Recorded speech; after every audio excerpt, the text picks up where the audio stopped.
Welcome to God's Guiding Light. I'm glad to have you here. Everybody, this is Tiffany. I'm so glad, Tiffany, that you were able to come on today. Thank you so much for arranging your schedule so that we could do this today. Yeah. Right. So bring me up to speed, Tiffany. Who are you? Tell me about yourself. There's not much to it. I uh live in Southeast Tennessee, Mhm. work in security, um, and that's about it. Do you carry a gun? If I wanted to, I can, but I don't want that much responsibility. You carry a taser or No. handcuffs or anything? I just sit in a little guard shack and I Uh-huh. monitor cameras. That's all I do. Yeah. If you don't mind my mentioning it, I noticed two things about you. Number one, I noticed that you're wearing a Hogwarts sweatshirt. Yeah. That's very cool. And are those tattoos I see on your arm? They are. I am Um, not your stereotypical Hold those up. Let me mo. see them. I've got almost two full half sleeves. Look at that. Any stories? You got a favorite tattoo you can show us? Um, I don't know. One of my favorites is probably on my shoulder. Mhm. It's of a compass. Oh, nice. Yeah. Did I see a crow on the back of your forearm here? On your That is What is that? actually the bird on the cover of To Kill a Mockingbird. Oh, I read that book with my dad when I was in high school, and it's my favorite book I read with him. So nice, nice, yeah, nice. You got a memory there. All yeah. right. Well, Tiff, I'm going to ask you three questions. The first question is going to be this: what was life like for you before you found the gospel? Well, I grew up in a Christian household, Hmm. um, non-denominational, leaning more toward Baptist. And I'm so thankful to have the parents I did because of the upbringing in the Christian realm of Hmm. things. But as I got older and the more I was able to think for myself, he's speaking for me. Man, that threw me off for a loop. That was a cat, But right? Was that a cat or a child? it was a cat. I've got two of them. But the more older I got, and the more I was able to think and question things for myself, I was starting to leave Christianity in a way because all the churches I started going to weren't really lining up with what I believed with reading scriptures and stuff. Were those all non-denominational? Is that, or were you going to It, other churches? I don't really know how the non-denominational thing works. a lot of them were non-denominational, but there were some Baptist churches in Uh-huh. there as well. And a lot of what they were teaching just didn't really line up with what the Bible taught. And I see. So yeah, you're reading the Bible and you're shopping around for a church at the same time that gels with what you're reading in the good book. Is that what you're doing? yeah. How old were you when this was happening? I was a teenager, Uh-huh.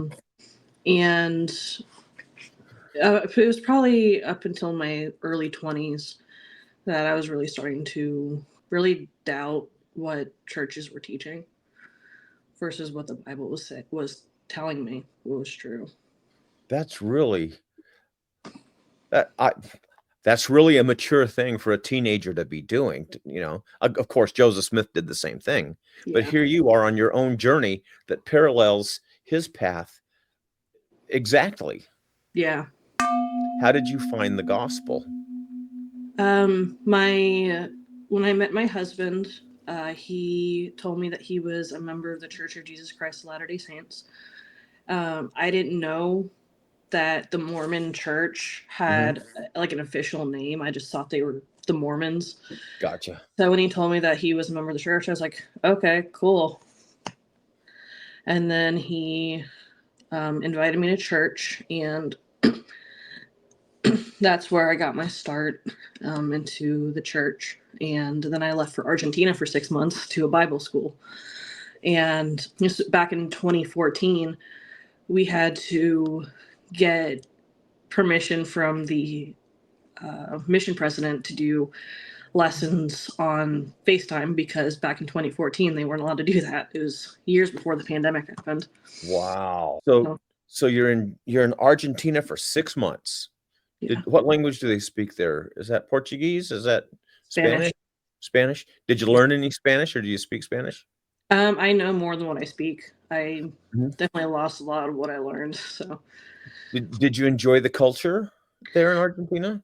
I loved the culture. I loved the people, but I wasn't a big fan of the Bible school I was at because a lot of what they were teaching was just absolute baloney, and it was it was driving me really nuts.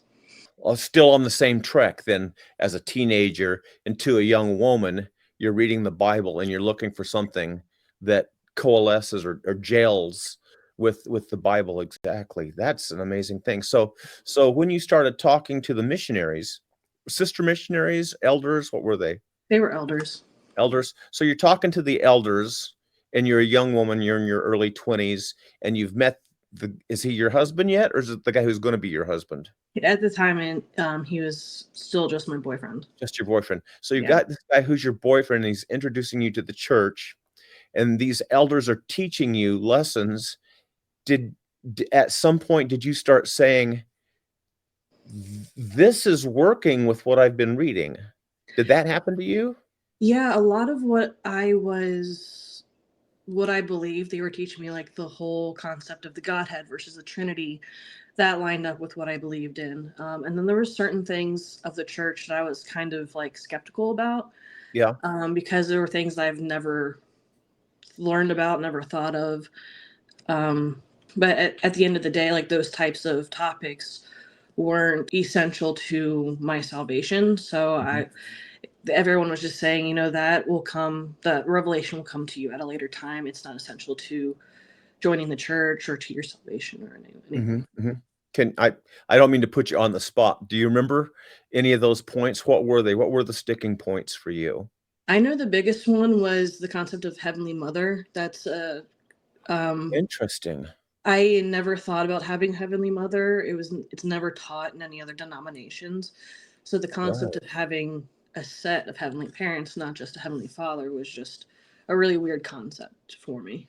After you thought about it for a while, did it kind of turn into a warm and fuzzy for you? Did you get to where you really like the idea or I It's guess that still starts with you. it's still kind of weird, but Mhm. like it makes a lot of sense now. Does make a lot of sense. Yeah.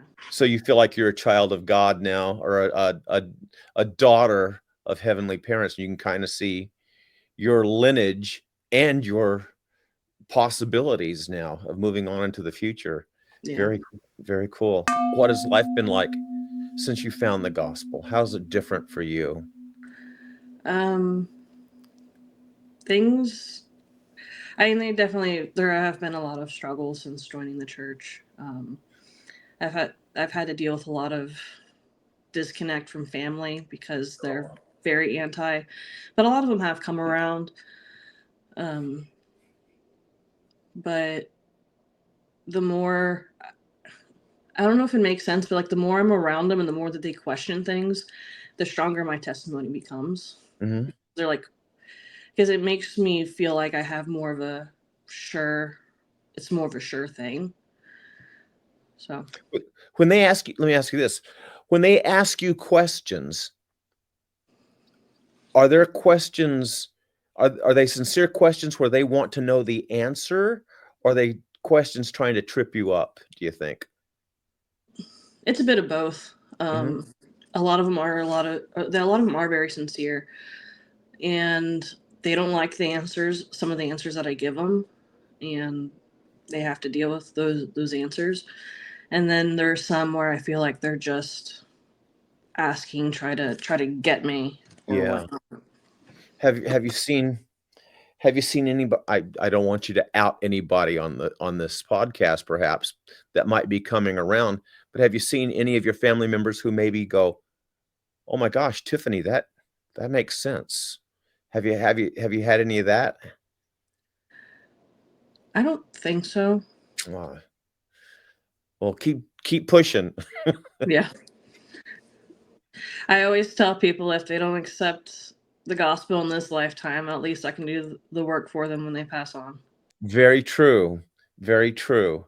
And there will be a lot of people who have a lot of family work to do. And I, Mhm. like you, I sincerely hope that when we get, or when they get to the other side, their hearts are softened and they're willing to accept the truth. I can only imagine that that's going to happen. Yeah, my husband was the only member of his uh, family as well. So, Did he also suffer like slight, ostracization, people ignoring him or being unhappy with him like you had? not really. His family was more of the thought of, well, you're an adult, you can believe whatever you want to. Uh-huh. And they never really questioned him on Didn't things. push him on it. That's a wonderful thing. I'm so pleased that you found each other and that you found the gospel.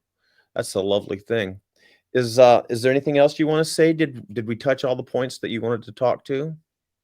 Um, I'd say if you're struggling, or so everyone else out there, if you're struggling to reach out to either your they're not home teachers anymore, Ministering to ministering ministering ministering teachers, some things. Are they yeah, ministering people? I don't know what they are.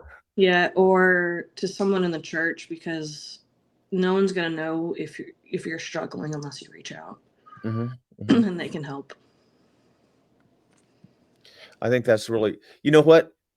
People all I think that's right. People want to help, but people don't always know when there's help that's needed, and they don't always know what to do. Because you think about, "Well, my ministering person didn't come around and help me." It's just a person, doesn't know what to do sometimes. Yeah, And if you reach out and you say, "Look, I need this and I need this," then they know what to do.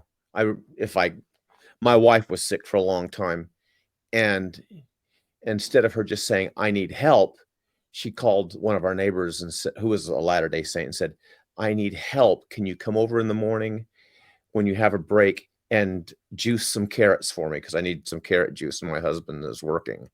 And so yeah, the lady was thrilled to have something to do she could help and know what it was. So, yeah. Like for me, my husband passed New Year's Eve, and oh, I'm they so sorry. so people know that I am a widow in my 30s, but they don't know how to help a widow in their 30s. So when you like they want to help, but they don't know how. I So I have to tell them like, hey, this is how I need help. Yeah, So you I just went that through that with you, not with you, but I went through it recently too. It's no fun at yeah, all, is it? no. But we have the gospel and the hope that we'll be with that person in the next life, which I think I find it a tremendous comfort. Don't do you? Yeah, I that's one thing that really drew me into the church was that family will always be together. That's one thing that other churches don't teach. Is like once they're gone, that's it. Yeah. And thus Yeah. we have that hope of being with them again. Yeah. I hate to belabor this point, but I was talking to somebody the other day, a Christian, a minister of some sort, and I don't know which religion, but he was saying, "Oh no, I love my wife, but I don't know that I want to be married to her forever because I would." He said something that was kind of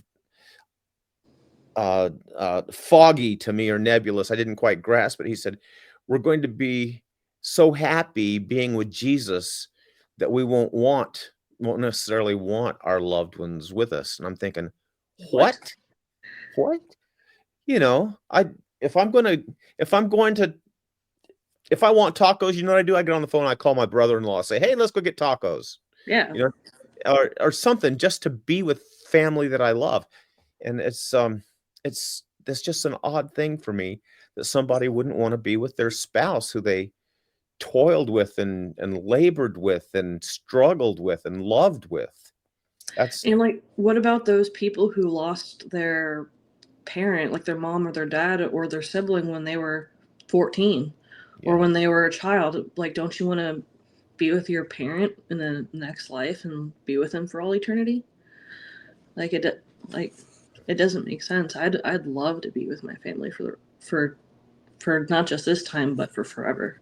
absolutely. That's I'm with you, sister. I'm with you on that one. That's what I'm looking forward to. Yeah. Wow, what a pleasure it has been, Tiffany, speaking with you. Thank you so much for sharing your conversion story. I Yeah. know that I know that it will touch people. You know, I air these shows, these podcasts, and then people around me start saying, "Oh man, I loved when Tiffany talked about uh, eternal marriage or something like that," because it touches, it resonates with people. Yeah. So thank you so much. Thanks for having me. All right, God bless. Bye You bye. too. Bye.